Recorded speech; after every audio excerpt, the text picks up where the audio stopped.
आपको देखें नाम चढ़ रही है। जो भी जायदाद है ना हमारी, मकान हमारे कब्जे में, दुकानें हमारे नाम है, जो हम आपके नाम है ना, हमारे भाइयों के नाम, आपको देनी पड़ेगी। समझो, आपको देनी पड़ेगी किसी को। अच्छा, जिसकी मारी हुई है उसको देनी पड़ेगी। देनी पड़ेगी, लेकिन मारी तो सबने, फिर ये क्यों भुगत रहा? हमने मारी भी नहीं है ना, किसी एक की इन्होंने जायदाद मारी भी है।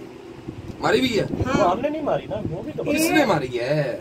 आप सही बताओ। मैं आपको बताऊं पूरी डिटेल बता दूं? पहले वही बकायदा सी के ना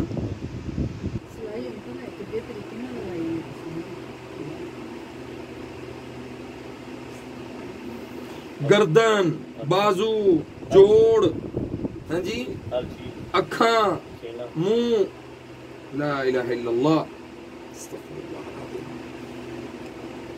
इधर आओ, ये उसको बुलाओ जरा इधर।